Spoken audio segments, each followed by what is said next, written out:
The Colorado sun burned hot that August morning when Sergeant Maya Torres pulled her dusty pickup truck through the gates of Fort Carson. Her hands gripped the steering wheel a little tighter than usual. This wasn't her first military base. It wasn't even her first deployment. But it was her first day at the 242nd Explosive Ordnance Disposal Unit, and she knew exactly what waited for her inside. Doubt. Mockery. The same old story. Maya had spent 6 years defusing bombs in some of the most dangerous places on Earth. Afghanistan, Iraq, places where one wrong move meant you didn't go home. She had earned her stripes the hard way, cutting wires while insurgents fired bullets over her head. She'd saved dozens of lives, maybe hundreds, but none of that mattered when you walked into a new unit as a woman in a job most men still believed belonged only to them. She parked outside the EOD headquarters, a low concrete building that looked like every other military structure she'd ever seen. Functional, gray, unwelcoming. She checked her uniform in the rearview mirror one last time, smoothed down a strand of dark hair that had escaped her tight bun, and stepped out into the heat. Inside, the air conditioning hit her like a wall of ice. The hallway smelled like coffee and cleaning solution. Her boots echoed on the polished floor as she made her way to the briefing room. She could hear voices inside. Male voices. Laughter. The kind of easy confidence that came from belonging. Maya took a breath and pushed open the door. 6 pairs of eyes turned toward her. The laughter stopped. The room went quiet in that specific way that told her everything she needed to know. She'd interrupted something. Or maybe she'd just reminded them that their boys' club was about to change. "Sergeant Torres reporting for duty," she said, her voice steady and clear. A tall man in his 40s stood from behind the desk at the front of the room. He had gray at his temples and the weathered face of someone who'd seen combat. "Welcome, Torres. I'm Lieutenant Colonel Briggs. We've been expecting you." His tone was professional, neutral. That was something at least. But then she heard it. A low snicker from the back of the room. She didn't turn to look. Not yet. She kept her eyes on the colonel. "Have a seat," Briggs said, gesturing to an empty chair in the front row. "We were just going over this week's training scenarios." Maya moved to the chair, feeling every set of eyes tracking her movement. She sat down back straight, hands folded on the table in front of her. Professional, composed, exactly what they'd expect from someone with her record. "Gentlemen," Briggs continued, "this is Sergeant Maya Torres. She's transferring in from the 55th EOD Company out of Fort Campbell. 6 years of experience, 3 deployments, exemplary service record." He glanced at a paper on his desk. "Says here she's defused over 200 IEDs in active combat zones." Silence. But not the impressed kind. The skeptical kind. Then a voice cut through the quiet. 200, really? Maya's jaw tightened. She knew that tone. Dismissive, challenging. She turned her head slightly and saw him for the first time. Staff Sergeant Derek Kane. He sat slouched in his chair in the back row, arms crossed over his broad chest. He was maybe 35, with the kind of square jaw and cold blue eyes that probably made him popular with certain crowds. His uniform was crisp, his boots polished to a mirror shine. He looked like a recruiting poster. He also looked at her like she was a problem he hadn't asked for. "Is there a question, Staff Sergeant?" Maya asked, keeping her voice level. Kane's mouth curved into a smirk. "No question, just impressive numbers. Real impressive. Especially for someone your size." There it was. Day 1, minute 5. Right on schedule. "My size has nothing to do with my ability to do my job," Maya said calmly. Sure, Kane said, holding up his hands in mock surrender. "I'm just saying EOD is physical work. Heavy equipment, 80-pound bomb suits, long hours in the heat. It's not for everyone." "I'm aware of the requirements," Maya replied. "I've been doing this job for 6 years." "Doing it, yeah," Kane said, leaning forward now, his smirk widening. "But were you really doing it, or were you just done there? Because I've seen plenty of people get credit for team efforts." The other men in the room shifted uncomfortably. A couple of them looked away. No one spoke up. Maya felt the familiar fire building in her chest. She'd had this conversation 1,000 times, with 1,000 different men who all thought the same thing, that she was weak, that she was a liability, that she'd gotten her position through some quota system instead of skill and sweat and blood. "Staff Sergeant Kane," Lieutenant Colonel Briggs said sharply, "that's enough. But Kane wasn't done. "All I'm saying, sir, is that EOD is life or death. When we're out there, I need to know the person next to me can handle the pressure. No offense to the sergeant here, but I've got my doubts." Maya stood up slowly. Every eye in the room locked onto her. She turned to face Kane fully, her dark eyes meeting his cold blue ones without flinching. "You don't know me," she said quietly. "You don't know what I've done or what I'm capable of." "But you will," Kane laughed. Actually laughed. "Is that right? Well, I'm looking forward to it, Sergeant. I really am." The meeting continued, but Maya barely heard a word of it. Her mind was already somewhere else. Already proving herself. Already planning how she'd show every single person in this room exactly who she was. She didn't know it then. But she'd get her chance sooner than any of them expected, and it would be Derek Kane's life hanging in the balance. The first week at Fort Carson was exactly what Maya expected. Which meant it was hell. Derek Kane made sure of it. He questioned everything she did. When she performed equipment checks, he'd lean against the wall and watch her with that same smirk, arms crossed, waiting for her to make a mistake. When she volunteered for training exercises, he'd make comments just loud enough for others to hear. "Hope she can actually carry that suit. Wonder if she'll need help with the tools. Guess we'll see if those numbers on her record were real." The other men in the unit followed Kane's lead. Not all of them. A few were professional, even friendly, but most kept their distance, waiting to see how things would play out. Waiting to see if she'd prove Kane right or wrong. Maya didn't give them the satisfaction of a reaction. She showed up early every morning, stayed late every night. She ran the obstacle course faster than half the men in the unit. She scored perfect marks on every written exam. She could assemble and disassemble a bomb disposal robot blindfolded. She knew her trade inside and out, and she made damn sure everyone could see it. But it wasn't enough. Not for Kane. On her 5th day, during a practical training exercise, things came to a head. The scenario was simple. A suspicious package had been reported in a mock civilian area. The team had to assess, contain, and neutralize the threat. Lieutenant Colonel Briggs stood off to the side with a clipboard, evaluating their performance. It was Maya's turn to lead. She approached the exercise with the same methodical precision she'd used in real combat. She established a perimeter. She sent in the robot for initial reconnaissance. She studied the X-ray images on the portable screen, identifying the components.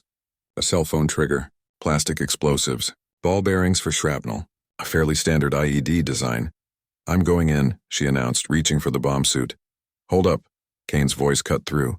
"You sure about that, Torres? That's a lot of weight to carry." Maya didn't look at him. "I can handle it."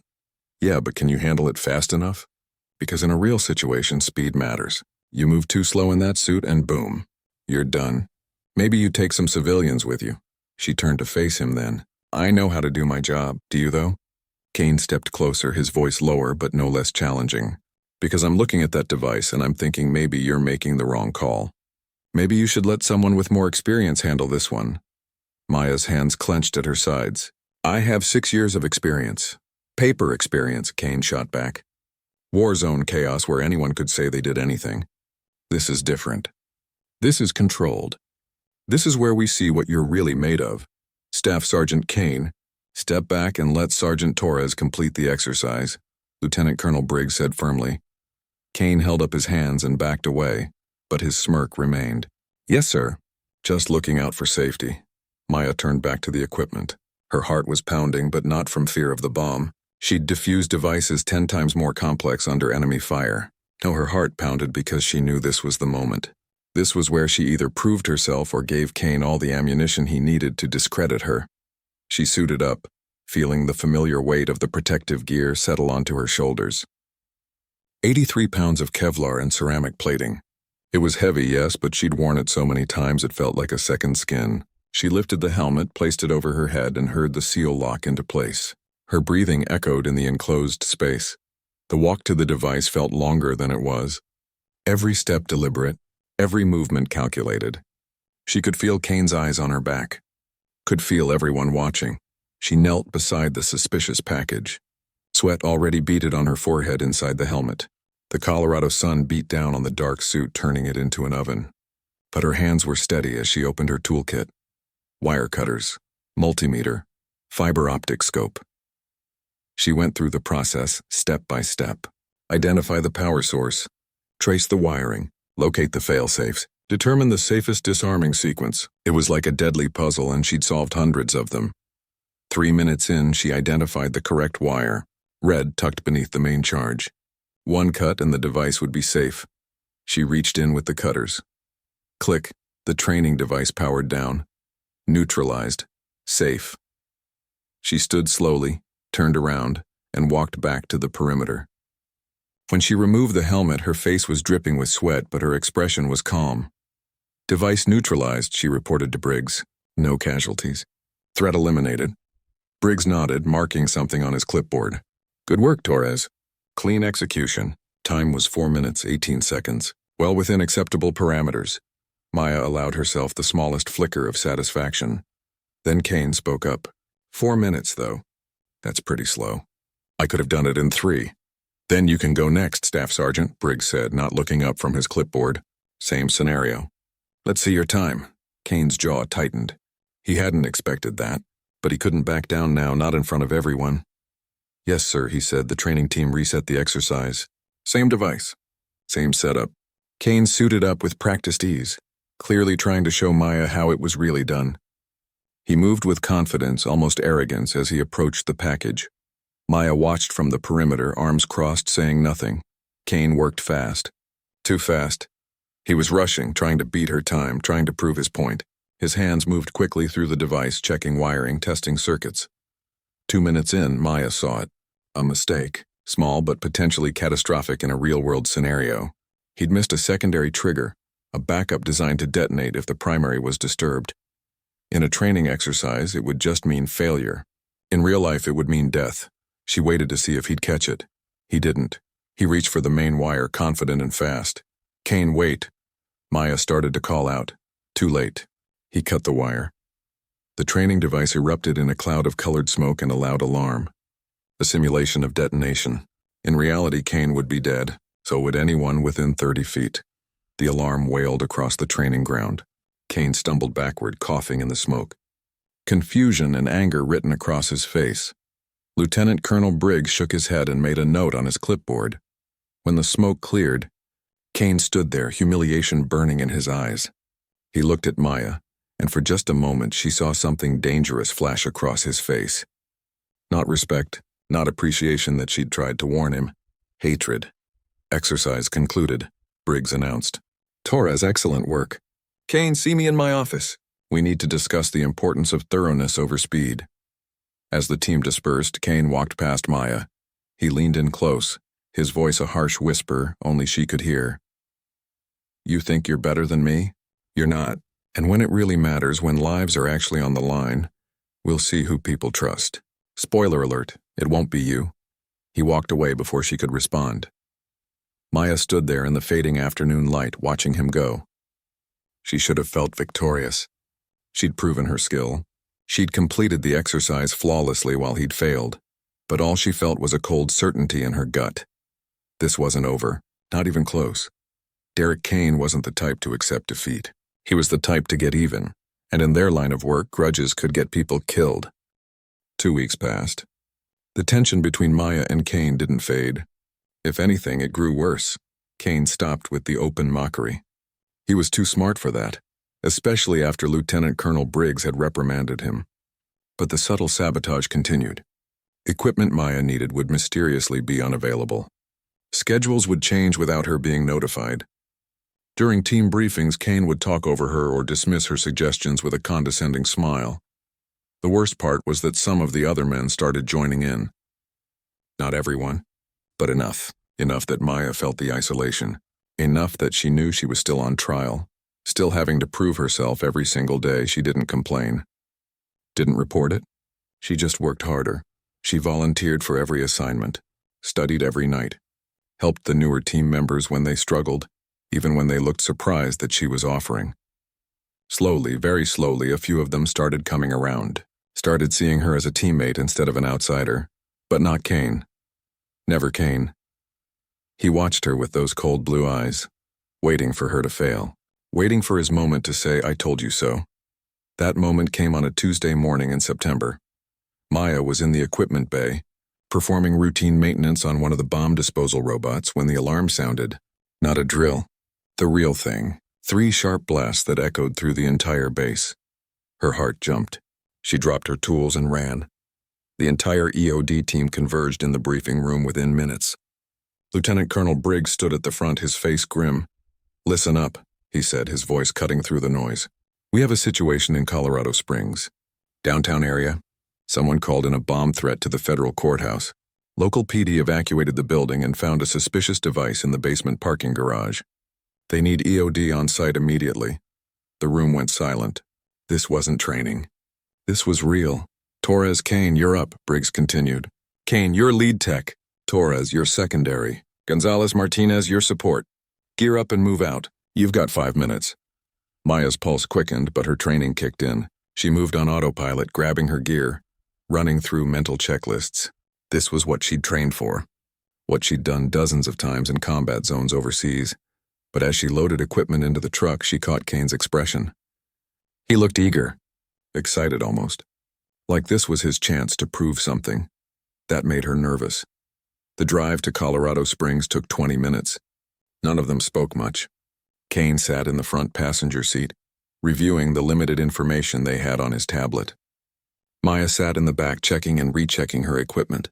Wire cutters, multimeter, fiber optic camera, chemical detection kit, everything she might need. When they arrived, the scene was chaos. Police cars blocked off 3 city blocks. Crowds of evacuated office workers stood behind barriers, some filming on their phones. News vans were already setting up. Overhead, a helicopter circled. A Colorado Springs police sergeant met them at the perimeter. His face was tense, worried. "EOD? Thank God. It's in the basement, level B2. We haven't touched it. Got eyes on it with one of our cameras." He handed Kane a tablet showing a grainy video feed. Maya leaned in to look. The device sat next to a concrete support pillar. It was crude but effective looking. A pressure cooker wrapped in duct tape and wires. Nails and screws packed around it. A cell phone attached to the side. Her stomach tightened. She'd seen devices like this before. Pressure cooker bombs. The same design used in several domestic terror attacks. Simple to build. Devastating when they went off. "Any idea who planted it?" Kane asked. "Not yet," the police sergeant said. "But we got the threat call about an hour ago." Male voice. "Said the bomb would detonate at noon if we didn't meet his demands." Maya checked her watch. 10:47 a.m. They had just over an hour. "What demands?" she asked. The sergeant shook his head. "That's the weird part." He didn't say. Just said noon and hung up. Kane frowned, studying the video feed. Could be a hoax. Could be someone looking for attention. Could be, Maya said carefully. But we have to treat it as real. "Obviously," Kane said, irritation flashing across his face. "I know how to do my job, Torres." Lieutenant Colonel Briggs's voice crackled over the radio. He was monitoring from base. "Kane, Torres, what's your assessment?" Kane keyed his radio. "Possible pressure cooker IED, cell phone trigger. We're going to suit up and get eyes on it up close. I'll handle the approach and disarm. Torres will monitor from the command post." Maya's head snapped toward him. "Sir, I should be your backup down there. If something goes wrong, I don't need backup." Kane cut her off. "I need someone monitoring the equipment and watching the feeds. You can handle that, right?" It was a dismissal, a way to keep her away from the actual action, away from the glory if he succeeded. Maya wanted to argue, but the police sergeant was watching. The news cameras were in the distance. This wasn't the time or place. "Copy that," she said tightly. Kane suited up quickly, clearly comfortable in the heavy protective gear. He looked at Maya as he lifted the helmet. "Try to keep up with the diagnostics. I'll be moving fast." Then he was gone, walking toward the courthouse entrance with that same confident stride he always had. Maya set up the command post in the back of the EOD truck, surrounded by monitors and communication equipment. She pulled up the camera feeds, tracking Kane's progress through the building. She could hear his breathing over the radio. Heavy, amplified by the suit. "Entering basement level," Kane reported, approaching the device. On the screen, Maya watched him kneel beside the pressure cooker. He set down his toolkit and pulled out the fiber optic camera, threading it carefully along the edge of the cooker to see inside without disturbing anything. "I've got visual on the interior," Kane said. "Looks like black powder or similar explosive. Significant amount. Blast radius would be substantial. I'm seeing the cell phone wiring now, tracing it to the detonator. Maya monitored his vital signs on another screen. Heart rate elevated but steady. Normal for the situation. Minutes ticked by. 10:58 a.m. 11:03 a.m. 11:09 a.m. Kane worked methodically, and Maya had to admit he knew what he was doing. He identified the components, Traced the wiring. Set up the portable X-ray for a better view. But then something changed. Wait, Kane said, his voice uncertain for the first time. There's a secondary circuit here, hidden behind the main phone. I didn't see it at first. Maya leaned closer to the screen. Can you get a better angle with the camera? I'm trying. The wiring is complex, more complex than it looked. This isn't amateur work. A cold feeling crept down Maya's spine. Kane, if you're not sure about the configuration, back out. We can reassess, I'm sure, Kane snapped. But he didn't sound sure. I just need a minute to trace the secondary circuit. 43 minutes until the threatened detonation time. Maya watched the screen, her trained eye studying what she could see of the device. Something felt wrong. The more she looked, the more she saw inconsistencies. The wiring was too elaborate. The placement too deliberate. Kane, she said slowly, I think there might be an anti-tamper mechanism. If there's a secondary circuit you didn't account for. I know about anti-tamper mechanisms, Torres. I've been doing this job for 8 years. I know, but just let me work. Maya bit back her response. She could see what he was doing on the screen, see his hands moving around the device. He was trying to access the cell phone trigger, trying to disconnect it from the detonator. Standard procedure. Usually, but something about this device nagged at her. It was too sophisticated for the crude pressure cooker exterior. Like someone wanted it to look amateurish, but it actually designed something much more dangerous. I've almost got it, Kane said. Just need to disconnect this one wire and the phone trigger will be neutralized. Which wire? Maya asked, studying the screen. The red one running from the phone to the main charge. Maya's blood went cold. Kane, wait! Don't cut that wire. What? Why not? Because I think it's a decoy. Look at the connection point. It's too obvious. I think the real trigger is the blue wire underneath. The red one might be connected to a failsafe. You think? Kane's voice dripped with sarcasm. You think or you know? I can't be certain from here, but exactly. You can't be certain.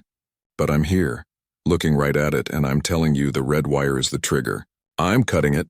Kane, don't. She heard the snip of wire cutters over the radio. For 1 second, nothing happened. Then the device started beeping. Rapid, insistent beeps. No, no, no. Kane's voice pitched higher. It's armed. Cutting that wire armed it. The timer just activated. On the screen, Maya could see red LED numbers glowing on the device. 5 in there, 4:59, 4:58, 5 minutes. Kane had just activated a 5-minute countdown. Get out of there, Maya yelled into the radio. Kane, leave the device and evacuate now. I can fix this. I can still disarm it.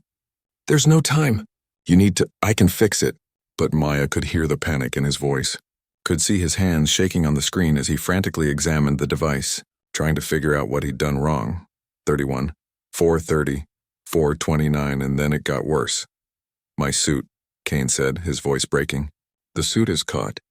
The arm joint is wedged against the pillar. I'm stuck. I can't get free. Maya's heart stopped. On the screen, she could see him struggling, see the bulky bomb suit trapped against the concrete.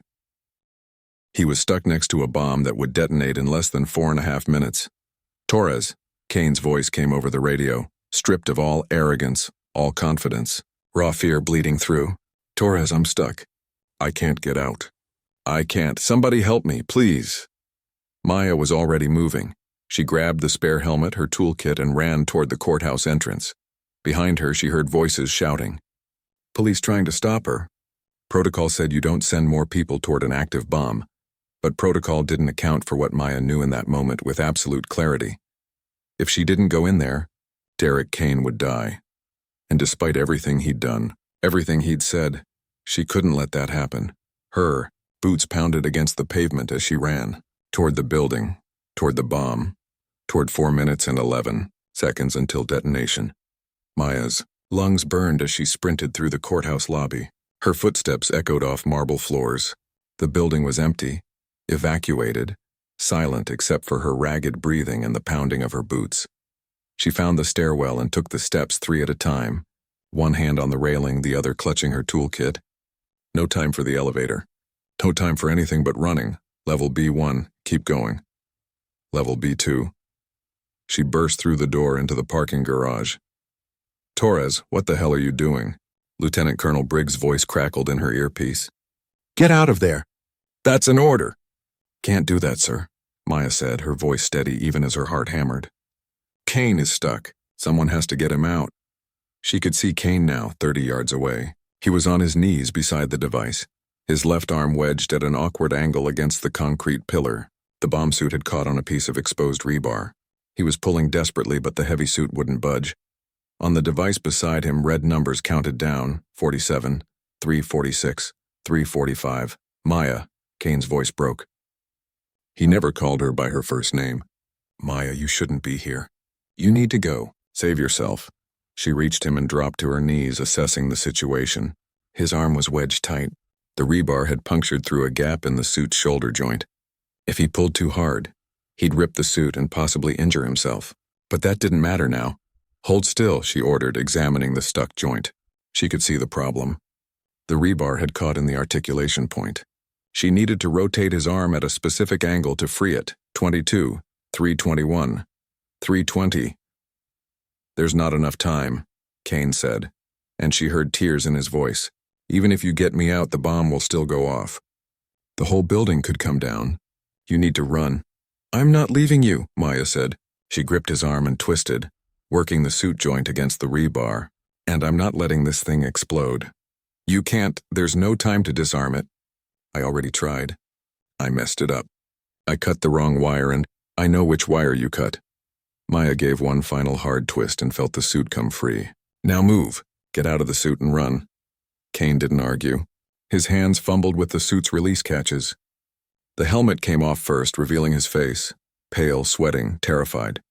He looked at her with something she'd never seen in his eyes before, respect, gratitude, shame. I'm sorry, he said, for everything. I was wrong about you. Tell me later, Maya cut him off. Run, now! He struggled out of the suit, leaving it in a heap on the concrete floor. For one moment, he hesitated, looking at her. Looking at the bomb, 248, 247, 246, go. She shouted. Kane ran. Maya was alone now. Alone with the device and less than 3 minutes to do what Kane couldn't. She forced herself to breathe slowly. Forced her hands to steady. This was what she'd trained for. What she'd done in dusty Afghan villages while bullets flew overhead. What she'd done in Baghdad marketplaces with crowds screaming around her. She could do this. She had to do this. First, she used the fiber optic camera, threading it carefully around the pressure cooker. She needed to see what Kane had triggered, needed to understand the full circuit. 19, 218, 217, there. She could see it now. Kane had cut the red wire, which had been connected to an anti-tamper switch. Cutting it had activated the backup timer. The real trigger was indeed the blue wire underneath, exactly as she'd suspected. But it wasn't that simple. Never that simple. The bomb maker had designed a triple redundancy system. Cut the blue wire now and a third failsafe would trigger. She could see it on the camera feed, a pressure sensor beneath the main charge. The bomb was designed so that any attempt to disarm it would set it off, unless you knew the exact sequence. 43, 142, 141. Torres, what's your status? Briggs's voice in her ear. Working, she said, her voice tight with concentration. She had to think like the bomb maker, had to understand their logic. This was sophisticated work, military-grade knowledge. Someone wanted this device to be nearly impossible to disarm. Nearly, but not completely.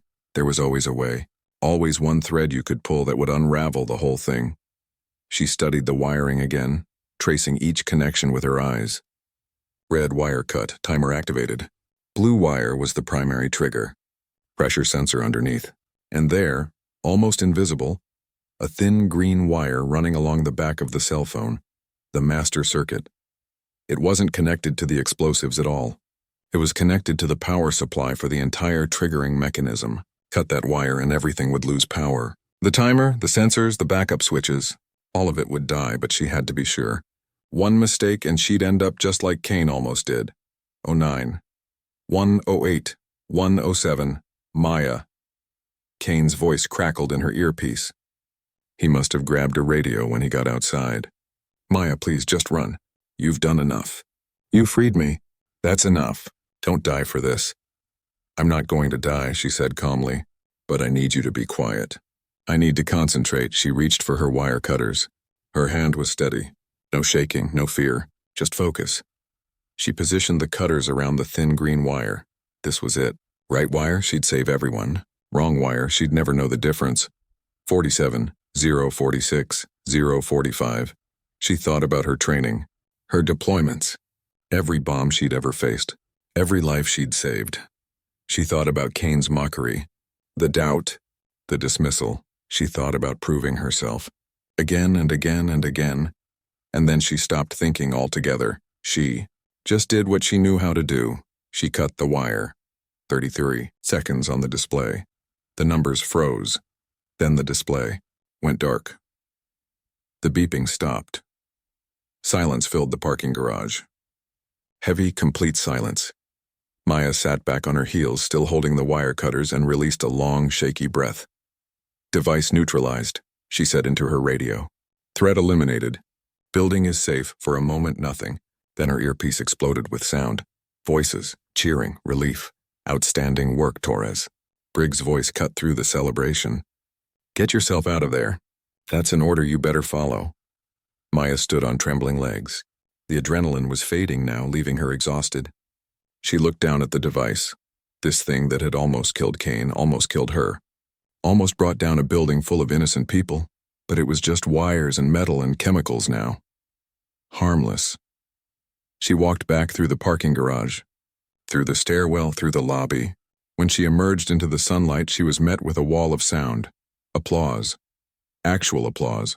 Police officers, firefighters, evacuated workers. They were all clapping. Some were cheering. News cameras swung toward her, capturing the moment. But Maya only saw one person. Kane stood at the perimeter barrier. His face was streaked with dirt and tears. When he saw her, he started walking toward her. Then running, he stopped 3 feet away like he wasn't sure he had the right to come closer. You saved my life, he said. His voice was raw. I was stuck, I panicked, I failed. And you came back. After everything I did to you, you came back. Maya looked at him, really looked at him. She saw someone who'd let pride and prejudice almost get him killed. But she also saw someone who was genuinely shaken. Genuinely changed. That's what teammates do, she said simply. They have each other's backs. Even when it's hard. Even when it's not deserved. Kane's face crumpled. I was wrong about you. Completely wrong. You're not just good at this job. You're better than me. Better than most of us. He looked around at the gathered team members who'd been watching. She's the best damn EOD tech I've ever seen, and I was too stupid and stubborn to admit it. Lieutenant Colonel Briggs stepped forward. His weathered face showed something that might have been pride. Sergeant Torres, he said formally. What you did today, the skill, the bravery, the decision-making under pressure, that's what this unit is supposed to be about. That's what EOD is about. He extended his hand. Thank you for your service, and welcome to the team. The real welcome you should have gotten on day one. Maya shook his hand, and for the first time since arriving at Fort Carson, she felt something shift, felt the wall of doubt and resistance finally crack. One by one, the other team members came forward, shaking her hand, clapping her shoulder, apologizing, thanking her, and Kane stood there watching, learning what real strength looked like. 3 months later, Maya was recommended for the Army Commendation Medal for her actions that day. The bomb maker was eventually caught, a disgruntled former military contractor with explosives training. He'd intended the device as a message, never expecting someone to be skilled enough to actually disarm his masterpiece. But someone had been. Kane requested a transfer to a different unit.